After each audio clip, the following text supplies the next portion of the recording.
Bom dia a todos vocês, Chodesh Tov, um bom mês, Chodesh Tov Mevorach, que o mês judaico que se inicia hoje, mês de Menachem Av, venha para todos nós, para o bem e com bênçãos, e conforme o nosso costume, nesses últimos meses, por ser um ano especial, conforme nos explica o Rebbe, ano de Akhel, um ano de congregação. Então, nós estamos aproveitando todas as oportunidades ou as datas especiais que nós temos nesse ano para nos congregar de todas as formas e maneiras, inclusive aqui de forma virtual, vencendo barreiras de tempo, espaço, de fusos horários, de distâncias geográficas, mas o principal é que nós estamos congregados, reunidos em torno de ideais sagrados, em torno de conceitos judaicos, de assuntos da Torá, de mitzvot, e principalmente buscando aquilo que o Rebbe sempre enfatiza, que o objetivo desses encontros é agregar valor à nossa vida, melhorar nossa qualidade de vida espiritual, e isso vai trazer bênçãos também no plano físico e material, mas que de cada um desses encontros a gente procure extrair alguma mensagem da Torá, do judaísmo, que fortaleça os nossos valores, os valores éticos, morais, espirituais, que fortaleça o nosso vínculo e conexão com Deus, que fortaleça e nos estimule a praticar o bem em relação ao próximo, ao semelhante, trazer a nossa contribuição para tornar esse mundo também melhor. Então nós estamos no penúltimo encontro de Rosh Chodesh, porque esses são, a partir de hoje, nós vamos estar nos últimos 2 meses do ano judaico, do ano de Akhel.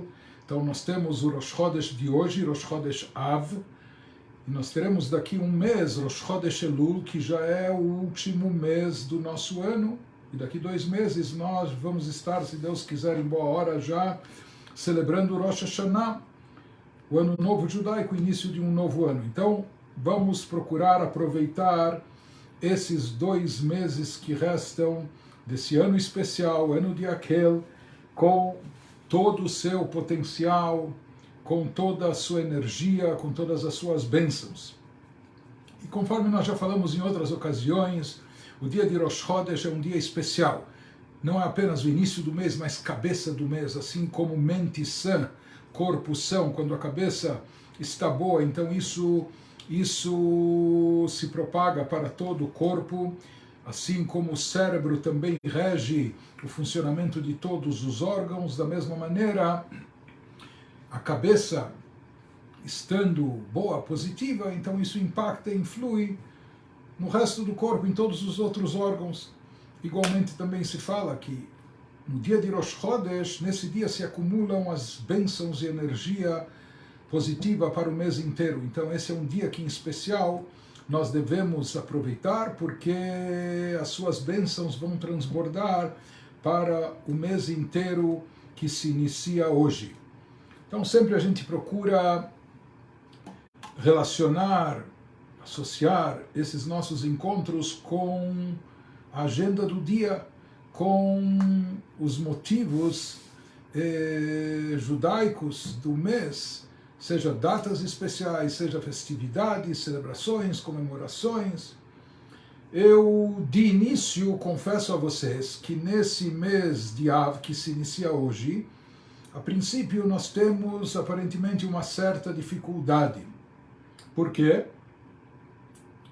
Porque nós encontramos uma lei no Shulchan Aruch. Shulchan Aruch é o nosso código de leis, que contém leis sobre todos os aspectos da nossa vida, que envolvem todo o ciclo de vida, desde o nascimento até o último momento e depois também, todo o ciclo do ano, envolvendo datas especiais, começando pelo Shabat, depois todas as festividades em cada um dos meses judaicos, como também o nosso dia a dia, seja na parte de orações, de bênçãos, enfim, tudo que um Yehudi precisa fazer e saber como se conduzir, na prática e na atualidade, isso consta no Shulchan Aruch, no nosso Código de Leis, e depois isso é ampliado com adendos às leis, às vezes coisas que se acrescentaram, porque o Shulchan Aruch foi redigido há cerca de 500 anos atrás. Então nós temos questões que surgiram com as invenções, com a tecnologia, mas na realidade a resposta e solução de todas essas questões está baseada no Shulchan Aruch, no nosso Código de Leis. Talvez no Código de Lei judaico exista algo sem semelhante em todas as outras culturas, em todas as outras legislações ou constituições. O nosso Código de Leis não diz apenas o que devemos fazer, o que devemos evitar, não é? Mas, de certa forma, no nosso Código de Leis, nós encontramos regras, inclusive não só de conduta prática, mas também de estado de espírito. Você conhece algum outro Código de Leis que diz, olha, hoje fique bem-humorado, hoje fique num bom astral? Por incrível que pareça, no judaísmo nós encontramos isso e no Shulchan Aruch como lei prática. Inclusive, como explicam os nossos mestres, Deus, o Criador, aquilo que nós encontramos no Shulchan Aruch é baseado em toda a literatura sagrada judaica, tudo aquilo que está na Torá escrita, no Pentateuco, os 5 livros da Torá, e em seguida na Torá oral, que foi mais tarde compilada como Talmud, Mishnah, Gemara, Halachá, etc. Então tudo isso tem origem divina. Os nossos sábios apenas transcreveram, compilaram os ensinamentos, dividindo por temas e por assuntos, etc., ordenando isso para facilitar o nosso estudo. Mas, uma vez que essa é uma ordem divina, então é sabido, existe uma regra, Deus, o Criador perfeito, ele nunca exige da criatura mais do que ela é capaz. Nós, por exemplo, no papel de pais, às vezes podemos nos equivocar, às vezes a gente pode estar exigindo por demais dos nossos filhos algo que está fora do alcance deles, isso causa muitos atritos, decepções, expectativas que não foram preenchidas, etc. Às vezes isso pode acontecer com o mestre e os seus alunos, mas o Criador é perfeito, o Criador sabe exatamente quais os limites da criatura humana. Portanto, se Deus exige de nós algo, estabelece isso como lei, isso por si só é baseado numa premissa. Disso só a gente conclui que há um pressuposto que nós somos capazes de fazer isso, porque senão Deus jamais exigiria de nós. Em outras palavras, de certa forma, nós temos um botão de controle remoto que pode até direcionar o nosso estado de espírito. Então existem épocas do ano onde a Torá nos ordena, isso é trazido no Shulchan Aruch, se alegre, Besamachta bechagecha, nas datas festivas, é uma mitzvah da Torá, se alegrar, não só celebrar, mas estar alegre. Nós encontramos no Shulchan Aruch sobre o mês de Purim, o mês de Adar, Mishenichnas Adar, Marvim Besimcha, que com o início, a chegada do mês de Adar, se aumenta a alegria, se acrescenta a alegria a cada dia que passa. Em relação ao dia de hoje, e o início do mês de Av, a Halachá prescreve o seguinte, Mishenichnas Av Mematim Besimcha. Com a chegada do mês de Av, nós vamos ver depois o nome completo desse mês, mas em princípio, de forma abreviada, ele é conhecido como mês de Av. Com a chegada do mês de Av, se diminui com a alegria. Por quê? Porque nesse mês nós temos a data fatídica de Tisha B'Av, de 9 de Av, que nesse ano vai cair na próxima quarta-feira à noite e quinta-feira. Inclusive é um dia de jejum de mais de 24 horas, assim como o Yom Kippur. Nós temos jejuns que se iniciam apenas no amanhecer e vão até o escurecer. Mas nós temos jejuns de um dia completo, mais de 24 horas, como é o dia do Yom Kippur, o dia sagrado, o dia do perdão, e também o dia de Tisha B'Av, 9 de Av, que nesse dia, como falamos, é uma data fatídica. Nesse dia foram destruídos, com intervalo de 500 anos, os dois Beit HaMikdash, os dois templos sagrados que tivemos. O primeiro templo sagrado, que foi construído pelo rei Salomão, foi destruído pelos babilônios na data de Tisha B'Av, no dia 9 de Av. Em seguida, os judeus permaneceram no exílio, Babilônia, Pérsia, etc., durante 70 anos, retornaram a Israel, a Terra Santa, reconstruíram o Beit HaMikdash, construíram o segundo templo, na época de liderados, encabeçados por Ezra e Nehemia e Nehemias. O segundo templo durou 420 anos, e há cerca de 2000 anos atrás, um pouco menos de 2000 anos atrás, o segundo Beit HaMikdash foi destruído, dessa feita pelos romanos. O Império Romano era a grande potência que dominava o mundo naquela época. E pasmem, isso aconteceu exatamente na mesma data da destruição do primeiro templo, também no calendário hebraico, na data de 9 de Av. 9 de Av. Portanto, isso se tornou o dia mais triste do nosso calendário, do calendário judaico. É um dia de luto nacional para nós, o dia 9 de Av.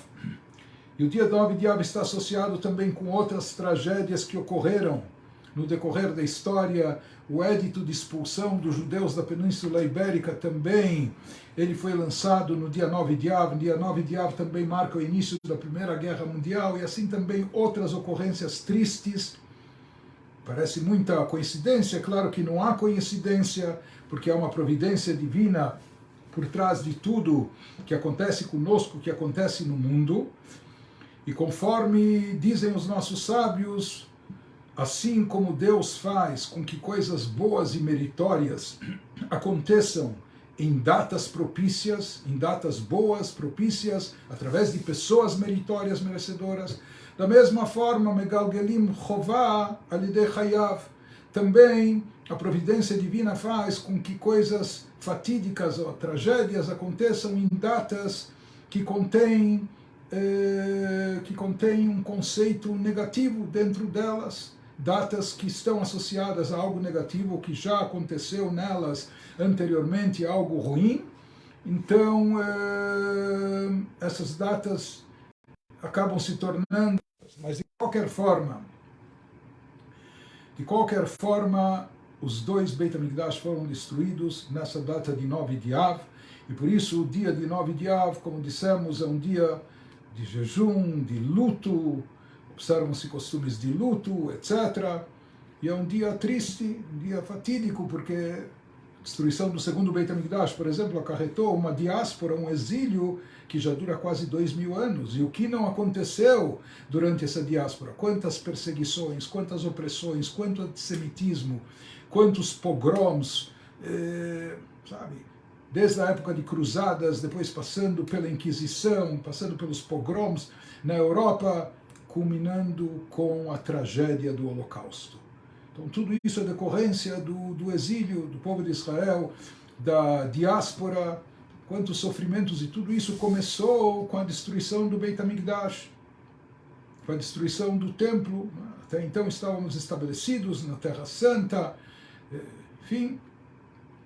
Inclusive, a propósito, é bom salientar, nós, povo judeu, guarda luto pela destruição e ausência do Beit HaMikdash.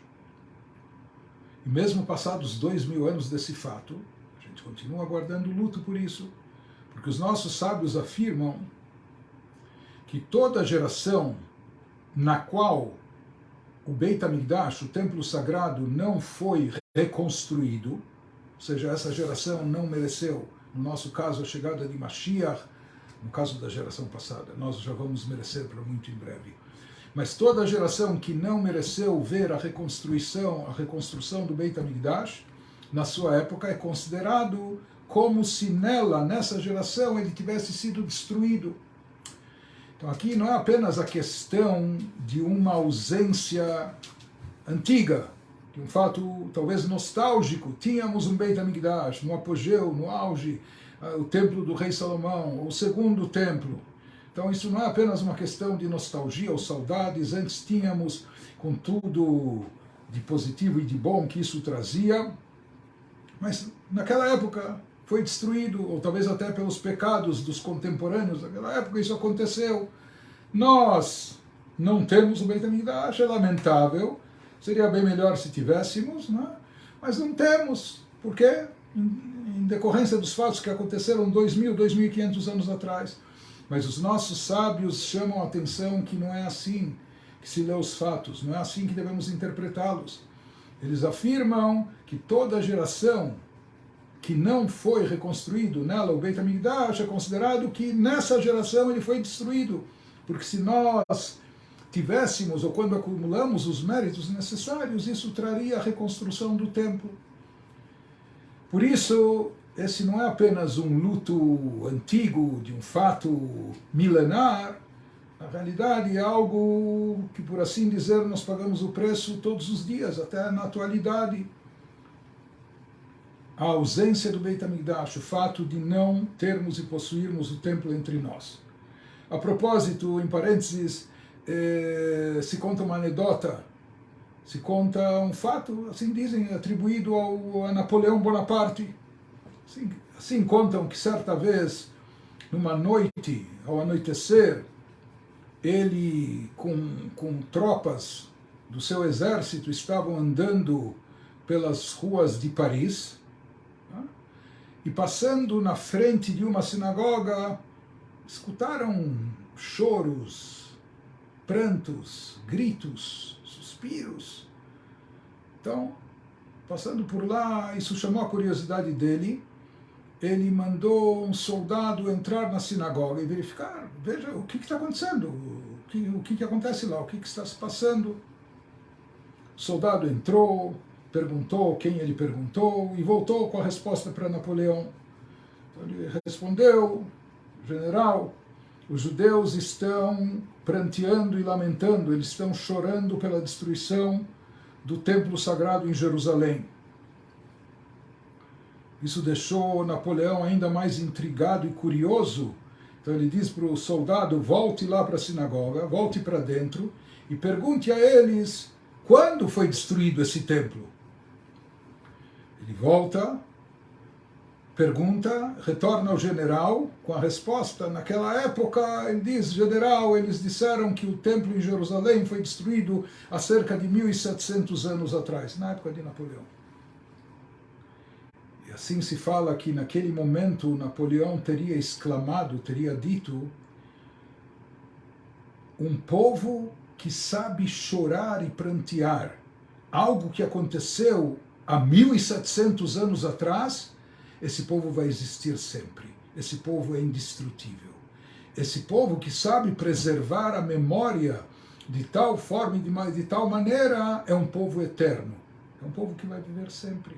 Se conseguem conservar essa memória, suas tradições de forma tão intensa, imagina, passados 1.700 anos, no nosso caso, passados quase 2.000 anos, ainda guardam luto, ainda lamentam, ainda choram pela destruição do templo, sinal que Am Israel Chai, que o povo de Israel vive, o judaísmo vive, não importa quanto tempo passa, não importa as circunstâncias, as situações, etc., mas o judaísmo está vivo dentro de nós.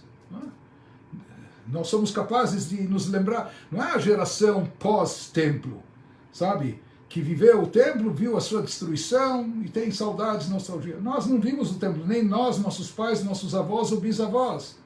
Nós lemos nos livros, nós estudamos, mas mesmo assim conseguimos preservar essa memória guardando o luto pela ausência do templo até os dias de hoje. Isso não é pouca coisa, porque os nossos sábios afirmam, e é importante saber isso: Kol amitabel al Yerushalayim iske veire bebinyaná.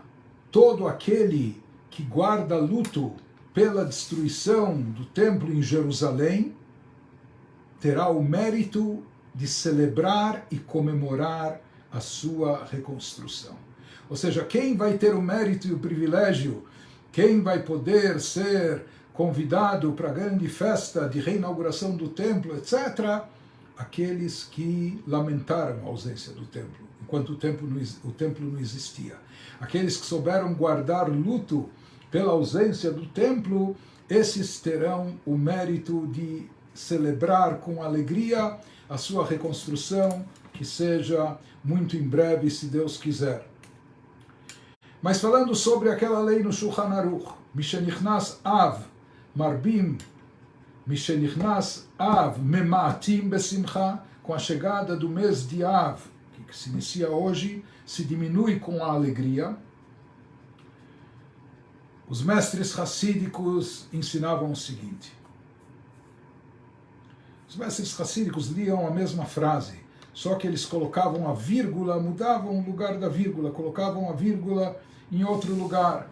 Então, em vez de ler apenas no sentido literal, com a chegada do mês de Av, se diminui com a alegria, eles liam da seguinte forma: com a chegada do mês de Av, se diminui, vírgula, com alegria. Em outras palavras, eles diziam o seguinte: com a chegada do mês de Av, quando chega no calendário, todo ano, esse mês de Av, que é um mês fatídico, pelo menos a primeira parte do mês, os primeiros 10 dias, no dia 15 de Av, nós temos um dia muito alegre, que é considerado um dos dias mais alegres do calendário, mas isso só no início da segunda metade do mês de Av. Mas até então, a própria Halachá prescreve, se diminui com alegria. Mas os mestres racídicos diziam como encarar esse mês, como interpretar esses fatos, como reagir a eles. Isso é uma lição de vida para nós, em todos os aspectos e todas as situações, não só no calendário, não só na chegada do mês de Av. Eles diziam, e assim eles diziam a frase: com a chegada do mês de Av se diminui. Como se diminui os assuntos relacionados com o mês de Av? O que está relacionado com o mês de Av? Tragédia, sofrimento, destruição, ausência do Beit HaMikdash, falta de espiritualidade, de revelação divina, exílio, diáspora, etc. Então eles diziam o seguinte: com a chegada do mês de Av se diminui. Como se diminui todos esses assuntos relacionados com o mês de Av e desencadeados por ele? Com alegria. Então os mestres racídicos aqui, por isso que eu amo tanto o racidismo, porque os mestres racídicos, eles são mestres nesse aspecto, de sempre não perder de vista o lado divino das coisas, o lado positivo das coisas, o lado alegre que existe por trás de tudo. Então, o que eles dizem, justamente nessa situação, quando você se encontra em apuros, quando você enfrenta dificuldades, quando você vê uma tragédia diante de si, qual a maneira de diminuir? A gente pensa, bom, sabe, se a pessoa acordou com um pouco de dor de dente, Deus nos livre, puxa, já estragou meu dia, minha semana, a pessoa está transtornada, ou sei lá, se o seu time perdeu ontem, já tem gente que quase está de luto no dia seguinte, não é? Mas bem, o racidismo nos explica mesmo, quando Deus nos livre, você está vendo diante dos teus olhos situações difíceis, situações complicadas, situações até trágicas. Como se diminui isso? Então, às vezes, a nossa reação instintiva é tristeza, melancolia, amargura, depressão e etc. Os mestres racídicos vêm e nos ensinam, não só que isso não vai contribuir, você vai afundar numa lama movediça, isso vai piorar ainda mais a situação. Como se diminui esses assuntos negativos? Com alegria, através da alegria. Mantenha-se alegre. Para poder manter-se alegre mesmo nessas situações, sabe que é preciso? Muita fé. Fé em Deus. Fé que Deus é o Criador e o Regente do mundo, e Ele sabe o que está fazendo, e Ele é perfeito, e Ele é misericordioso, Ele é bondoso, Ele quer o bem. Nossa visão é muito curta e imediatista. Nós vemos situações, nós vemos tragédias, a gente não sabe, não entende o que há por trás de tudo isso, ou qual o objetivo disso, mas quem tem fé, sabe e acredita que Deus é bom, Deus é perfeito, etc., então essa pessoa vai ter confiança, e essa confiança vai lhe trazer segurança e vai lhe trazer alegria. Por isso, diziam os mestres racídicos, com a chegada do mês de Av, se diminui esses assuntos de luto, de tristeza, etc., como com alegria. Os mestres racídicos diziam que até Kinot, Kinot, no dia de Tisha B'Av, nós lemos uma Megillah, um livro bíblico de Eichá, de lamentações, e junto com isso também são recitadas uma série de poesias contendo lamentações pelas tragédias que ocorreram com o nosso povo, decorrentes da destruição do Beit HaMikdash, seja de imediato ou mais tarde, em anos ou séculos seguintes, em outros lugares. Nós temos uma carta do Rebbe, onde o Rebbe nos diz que até mesmo Kinot, lamentações, tem que ser recitado com alegria. E parece um paradoxo muito grande, e é um paradoxo. Mas lá o Rebbe explica por que a alegria, porque nós sabemos que, no final das contas, mesmo se isso ocorreu em decorrência, falhas nossas, mas a chave está nas nossas mãos, de retificar e de consertar essa situação. E Bezrat Hashem, com a ajuda de Deus, nós vamos conseguir, e nós vamos sair dessa situação. Mas interessante a visão hassídica, que isso é algo tão magnífico, tão extraordinário, que é capaz em todas as situações, até no dia de maior luto, dizer, nós guardamos os costumes de luto, ou seja, observamos pela lei tudo aquilo que precisa ser feito, em sinal de tristeza, luto pela ausência do Beit HaMikdash, mas ao mesmo tempo procuramos manter no nosso coração não só esperança, não só um alento, mas até mesmo alegria. Isso inovou o Hassidismo, que a alegria tem que estar presente em todos os momentos e todas as situações da nossa vida. Isso é algo importantíssimo, algo fundamental. E nós vemos que o nosso próprio Rebbe, ele, não sei se melhor do que ninguém, mas na prática vimos, personificou isso, na prática. Em todas as situações, sabe, o Rebbe assumiu a liderança do mundo judaico poucos anos depois do término do Holocausto, quando o povo de Israel estava numa situação terrível, numa crise de fé, numa situação, não havia família que não tinha perdido tantos entes e parentes no Holocausto, e todo mundo com o espírito aquebrantado, e etc.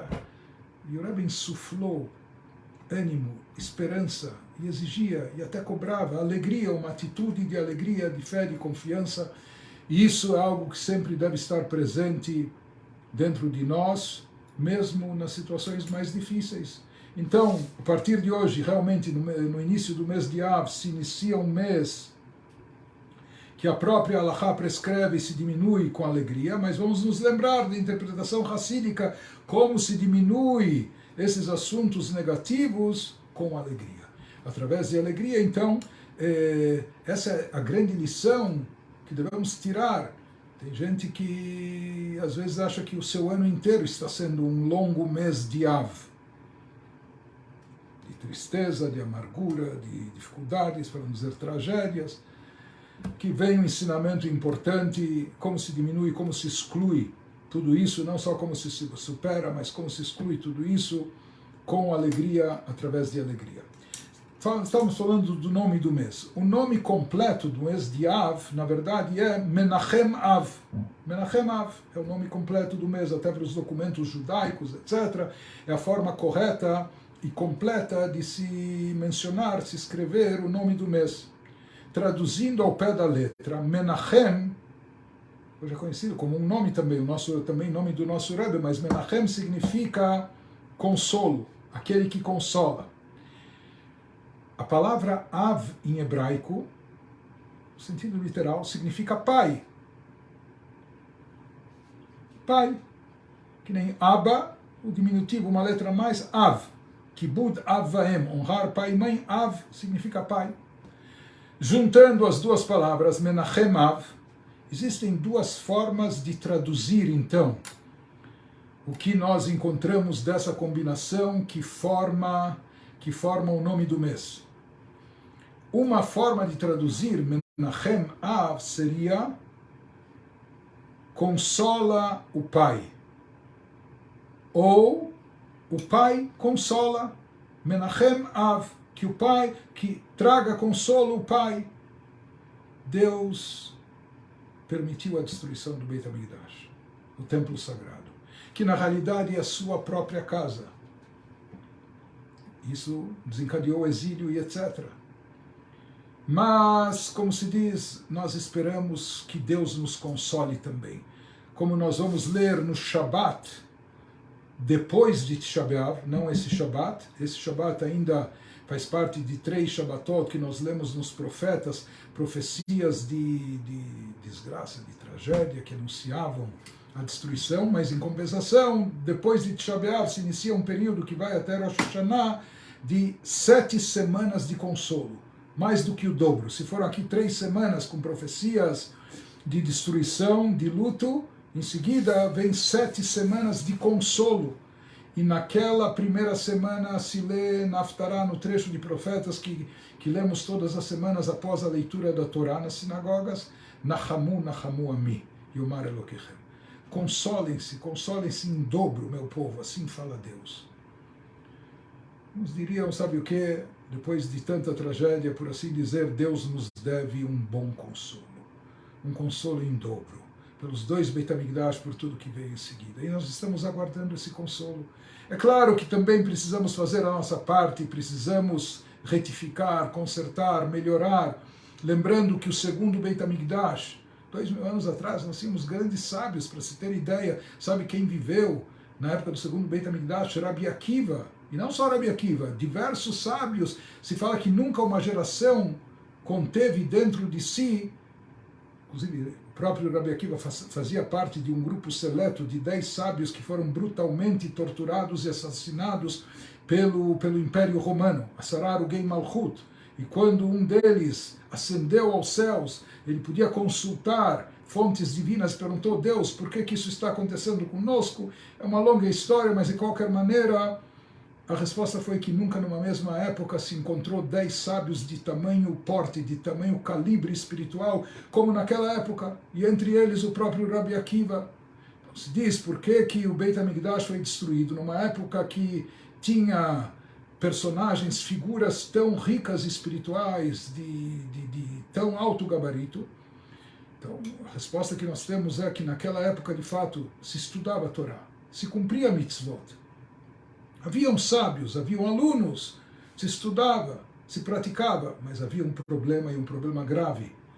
Havia entre as pessoas sinat chinam, ódio gratuito. O que significa ódio gratuito? Às vezes alguém lhe ofendeu, alguém lhe lesou e prejudicou, alguém falou mal de você, sei lá, e você começa a odiar essa pessoa. Não que isso seja justificado, porque a Torá também tem mitzvot, tem leis proibitivas, preceitos de não se vingar, não guardar rancor, mas aqui a pessoa fez alguma coisa de mal, de errado e negativo contra ti, você passa a odiá-la. Essa é uma situação que também não é boa e não é certa, não é adequada, não é aceitável. Mas existe uma situação ainda pior, que assim descreve os nossos sábios, predominava naquela época, 2000 anos atrás, quando foi destruído o segundo Beit HaMikdash, de ódio gratuito. O que significa ódio gratuito? Ódio à toa. O próximo semelhante, ele não fez nada contra você, ele não fez nada de errado, não te prejudicou, não te lesou. Então por que você tem tanta raiva? Por que você odeia? Por que você não tolera? Você fala, isso é ódio gratuito. Sabe por quê? Quando a pessoa está com o ego inflado ou cheia de si, ela quer preencher e ocupar todo o espaço. É uma lei da física, o que fazer se o outro também está na sala e recinto, então ele também chama atenção, ou ele também ocupa espaço. Se ele ocupa espaço e de repente você acha que você tem que ser onipresente, estar em todo lugar, preencher todo o espaço, então o outro começa a lhe incomodar. Ele não fez nada, mas simplesmente o fato dele estar lá, ou dele existir, ou que isso causa inveja, ou ciúmes, ou simplesmente lhe atrapalha, incomoda. Então isso significa ódio gratuito. E como o nosso Rebbe sempre enfatizou, por que os nossos sábios disseram, sublinharam isso, que o Beit HaMikdash foi destruído por essa causa, porque sabendo a causa nós podemos administrá-la e podemos criar o remédio, podemos criar a fórmula de retificação e conserto dessa situação. Por isso o Rebbe enfatizava tanto, se nós queremos ver o Beit HaMikdash de volta, isso vai acontecer com a chegada de Mashiach, etc., o que precisamos fazer? Devemos cultivar amor gratuito. uma vez que o Beit HaMikdash foi destruído por causa de ódio gratuito, qual a maneira de consertar e retificar essa falha? Na mesma moeda, só que é o inverso, com amor gratuito.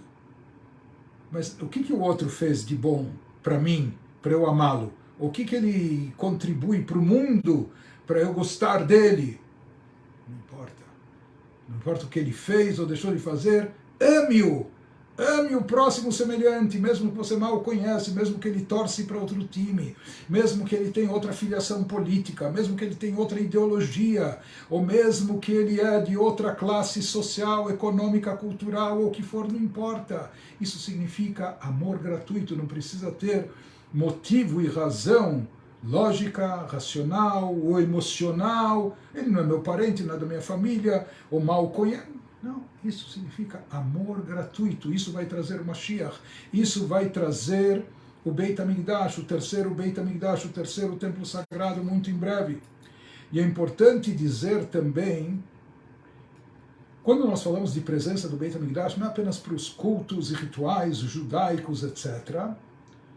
Se fala que na festa de Sukkot eram trazidas 70 oferendas no Beit HaMikdash. E por que 70? Porque naquela época na ONU tinha 70 povos e nações. Não havia ONU 2000 anos atrás ou mais.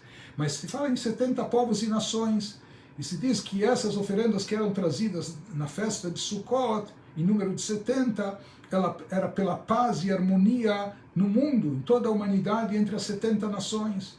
E os nossos sábios afirmam no Midrash que se os povos e nações da terra soubessem quantas bênçãos, quanta saúde, quanta prosperidade, quanto sucesso, quanta harmonia, quanta tranquilidade o Beit HaMikdash trazia, não só para o povo judeu, mas para todos os povos da terra, para toda a humanidade. Então, não só que eles não destruiriam o templo, como fizeram os babilônios e depois os romanos, pelo contrário, os povos criariam um exército de proteção que cercaria a cidade de Jerusalém, suas muralhas, protegendo o Beit HaMikdash. Se eles fizessem ideia, se eles soubessem quantas bênçãos o Beit HaMikdash traz para a humanidade, então eles próprios cuidariam de proteger e preservar o Beit HaMikdash. Então hoje, quando nós falamos em ausência do Beit HaMikdash, nós estamos carentes dessas bênçãos, dessa energia. E mais do que isso, a presença do Beit HaMikdash entre nós, no mundo terrestre físico, significa a revelação divina nesse mundo. Inclusive, de fato, no Beit HaMikdash aconteciam milagres recorrentes. Uma pessoa, se ela estava com questionamentos de fé ou dúvidas, para se fortalecer sua fé, bastava ir, entre aspas, fazer turismo no Beit HaMikdash, e lá ele via milagres explícitos, a mão de Deus agindo no mundo. Em outras palavras, o Beit HaMikdash, presente entre nós, significa a revelação de Deus no mundo. E essa revelação traz consigo toda a energia positiva, todas as bênçãos, todas as coisas boas que necessitamos e precisamos. E por isso, povo de Israel, nós rezamos todos os dias, pelo menos 3 vezes ao dia, diversas bênçãos na nossa oração principal, pedindo a Deus e suplicando pela reconstrução do templo sagrado. A segunda explicação do nome do mês, Menachem Av, a segunda tradução, baseada nas mesmas palavras, mas depende a ordem, qual é o sujeito aqui, qual o sujeito ativo e qual o passivo. Menachem Av, console o Pai. Quem é o Pai? O Pai Celestial, é Deus. E de certa forma, nesse mês e nessa situação, Deus busca consolo. Porque ele também está atormentado com a ausência da sua casa, com a destruição do seu santuário. Deus, quando o povo de Israel partiu para o exílio, Deus fala, vocês não estão indo sozinhos. Eu estou indo para o exílio, eu estou me autoexilando, me submetendo ao exílio junto com vocês. Vocês estão sofrendo, vocês não estão sofrendo sozinhos. Eu estou sofrendo junto, eu estou sofrendo mais ainda. Mesmo um pai, que às vezes tem que repreender e reprimir o filho, e sei lá, num momento muito grave, o filho fez uma coisa muito grave e complicada, e o pai, hoje em dia não é tão politicamente correto, o pai dá um tapa no filho. O filho fica, doeu. Doeu, machucou, mas mais do que machucou, espetou. Não é? Na prática, sabemos que quem mais sente dor aqui não é o filho. Quem mais sente a dor é o pai. O pai ama tanto o filho, então às vezes para discipliná-lo, endireitá-lo, para afastá-lo do mau caminho, ele precisa tomar uma atitude enérgica e forte, mas na prática, quem mais fica magoado, quem mais fica sofrido, não é o pai. Desculpe, não é o filho, que acha que machucou, que doeu, mas sim o pai. Aqui no caso também o nome Menachem Av nos lembra que temos que consolar o pai.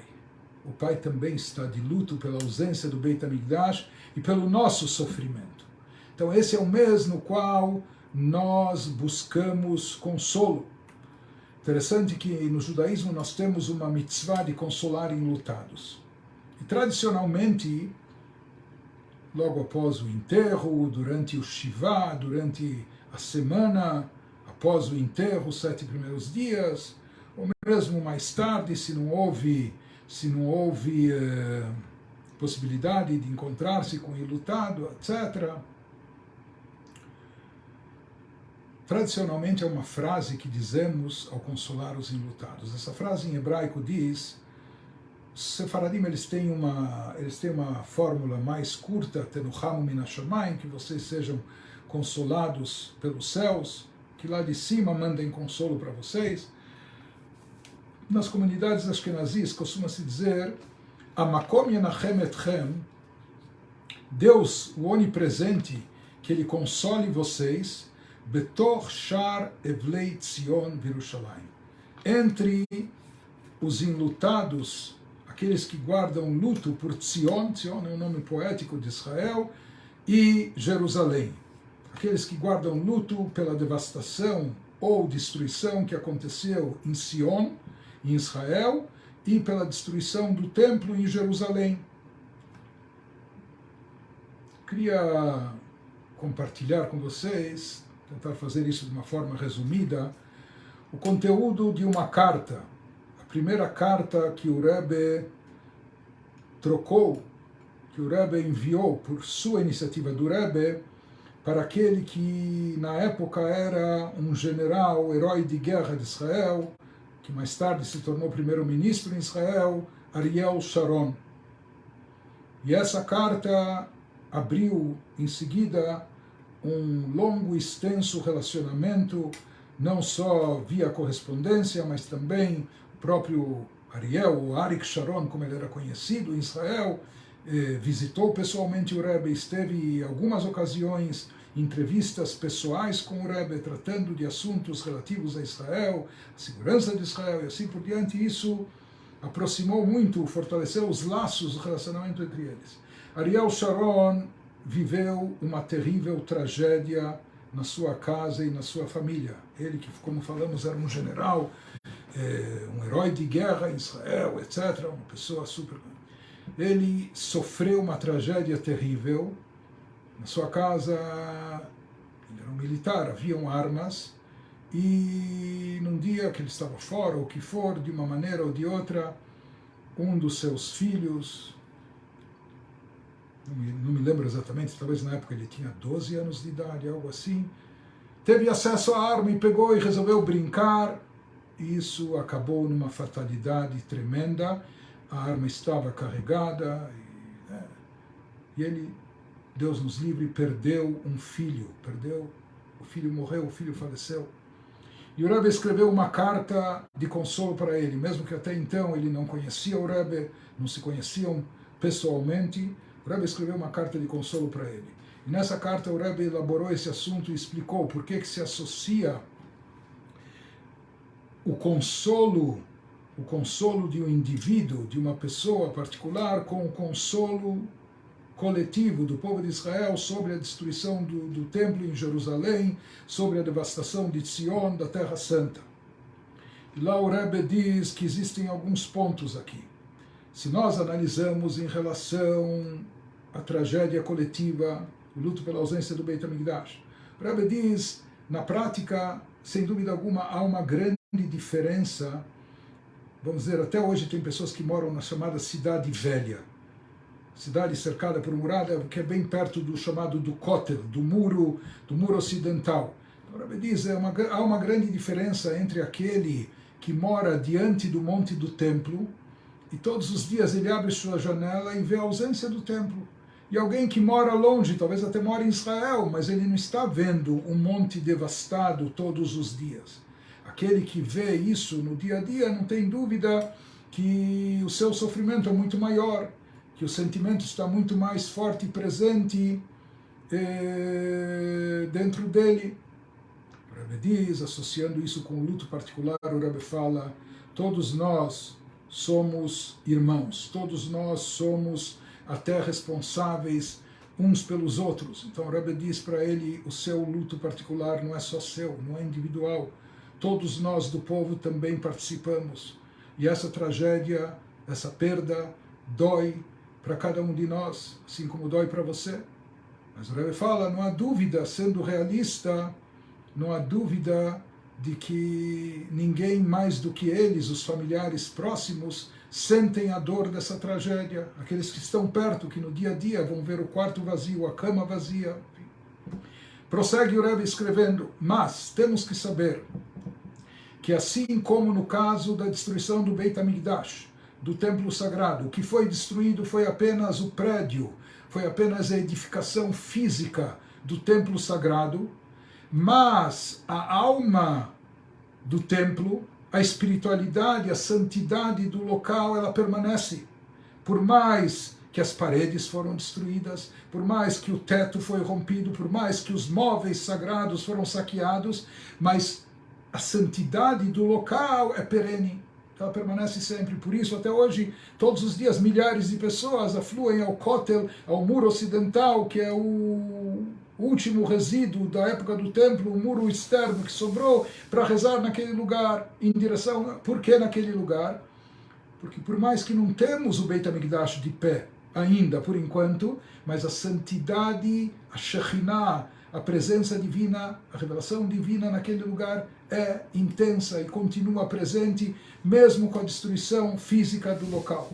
Da mesma forma, emendou o Rebbe para Arik Sharon, dizendo, saiba que mesmo quando perdemos um ente querido, o que parte é o convívio físico, o corpo, né, faleceu, mas a alma é perene. A alma é eterna, a alma continua existente, continua presente num nível mais elevado e talvez até mais adequado e confortável do que estava aqui, incorporada. Então, com isso, o Rebbe queria consolá-lo, dizendo, mesmo que ele perdeu o convívio físico com o filho, que ele saiba que a alma querida e a alma sagrada do filho, ela continua existindo. Emenda o Rebbe e diz, da mesma maneira que no caso do Beit HaMikdash, nós guardamos luto, nós pranteamos, nós lamentamos a ausência do templo, mas no final das contas, tudo isso nós fazemos não só com a esperança, mas com a certeza e convicção que o Beit HaMikdash será reconstruído, e não apenas será um dia reconstruído, no nosso caso, na nossa geração, como dizem todos os grandes mestres, muito, muito, muito em breve, nós veremos e presenciaremos e comemoraremos a reconstrução do Beit HaMikdash. Então, mesmo que há uma destruição, essa destruição é passageira, no final das contas haverá uma reedificação. Da mesma forma, diz o Rebbe a ele, em caso individual, que o judaísmo acredita na ressurreição dos mortos após a chegada de Mashiach, então mesmo que houve esse desprendimento da alma com o corpo, o que impede o convívio físico com a pessoa querida, mais uma vez que a alma é perene, a alma é eterna, que saibamos que essa alma vai retornar dentro do corpo aqui em breve.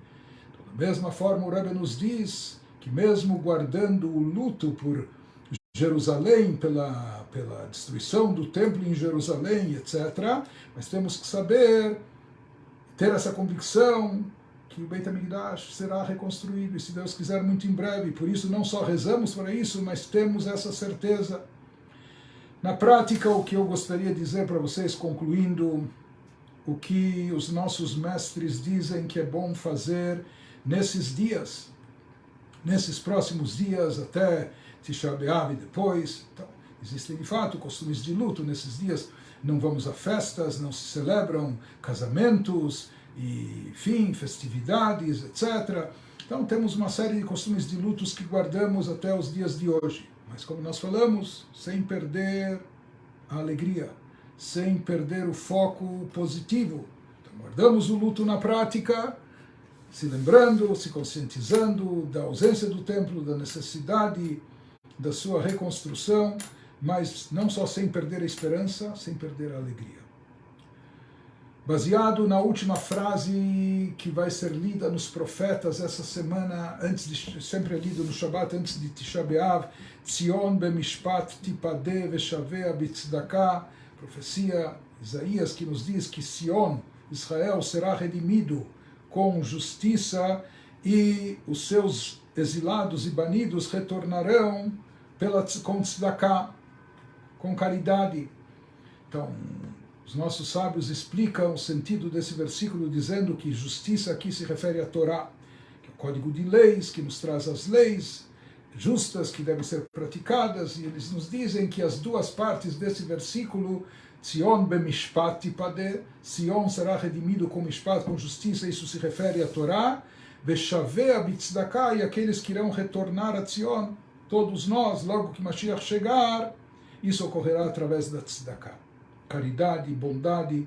Por isso o Rebbe sempre conclamou nesses dias, até passado o Tisha B'Av, até o dia 10 de Av, porque alguns costumes de luto prevalecem até o meio-dia do dia seguinte, quando ainda queimava e ardia a construção do templo.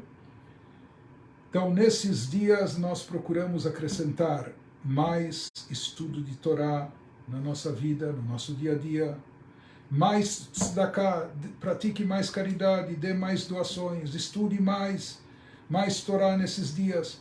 Especialmente se dá um destaque para o estudo de assuntos e leis relacionadas à construção do templo sagrado.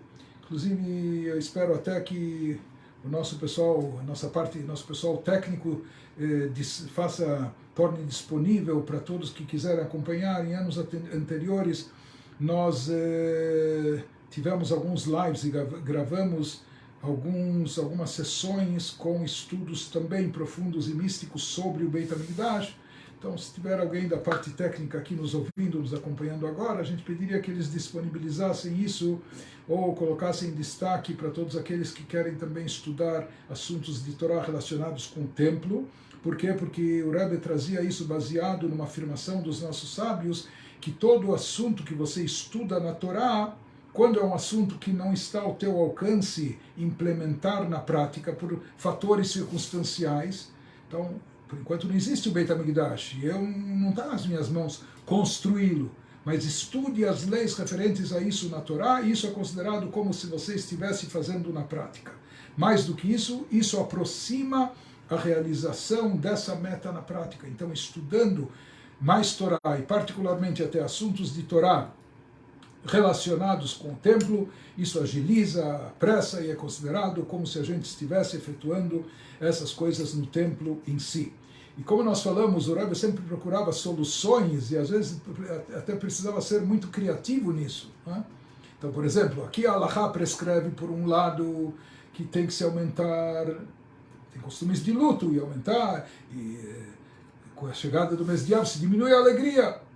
O Rebbe procurou uma outra halachá no Shulchan Aruch, uma halachá que diz que quando você participa do encerramento de estudo de um tratado talmúdico, então isso pela halachá, pela lei, é motivo de alegria, é motivo de festa, é motivo até de banquete, né? Então o Rebbe também sugeriu, isso é feito em várias partes do mundo, aqui em Israel inclusive existem encerramentos de estudos talmúdicos todos os dias ao vivo pelas rádios, em diversas estações, etc. Em outras partes do mundo também, algumas sinagogas, mas isso é uma forma de viabilizar pela halachá alegria, mesmo nesse período. Na prática a gente não faz banquetes, nem churrascos ou comendo carne, bebendo vinho, mas pelo menos o estudo em si, que é trazido que o estudo da Torá alegra os corações, e mais ainda, o término de um estudo, de um tratado talmúdico é motivo de alegria e de festa. Então a gente procura também promover esses estudos durante esses dias. Então, resumindo, o que a gente pode fazer nesses dias é acrescentar no estudo da Torá, acrescentar na tzedakah, acrescentar principalmente no amor gratuito. Fazer o bem para o próximo, ajudar o semelhante, estender a mão, às vezes dar um sorriso, falar uma boa palavra, incorporar essa prática como um hábito nosso, que se torne algo natural dentro de nós, que se torne uma segunda natureza, que a gente passe a agir assim, não só nos dias anteriores a Tisha B'Av, mas o ano inteiro e durante a vida toda. Isso com certeza vai trazer para muito em breve a concretização das profecias que dizem que logo que Mashiach chegar, Yafchu Yamim Eilu Lesasson Lesimcha, esses dias de luto e tristeza, eles serão abolidos, mas não abolidos por completo. Eles serão convertidos em dia de festividade e celebração. Então, muito em breve, com a chegada de Mashiach, esperamos que esse ano, Tisha B'Av, a gente nem precise mais jejuar, não seja mais um dia de luto, mas quando Mashiach chegar, quando o terceiro Beit HaMikdash for reconstruído e ele já está pronto nas alturas celestiais, quando vai ser montado por Mashiach aqui embaixo, quando o Beit HaMikdash, o terceiro, surgir para nós, então a data de Tisha B'Av vai ser uma data de muita alegria, de muita celebração, de muita comemoração, que a gente já possa ter isso de imediato, não só muito em breve, mas não só na nossa vida, mas de imediato, o quanto antes já, nesse ano, e que isso traga para todos nós muita alegria, que a gente possa muito em breve, todos nós, se encontrar juntos com alegria no terceiro Beit HaMikdash. Fiquem bem e um Chodesh Tov Mevorach, um ótimo mês para todos, que seja um mês com todas as bênçãos possíveis. Até a próxima, se Deus quiser.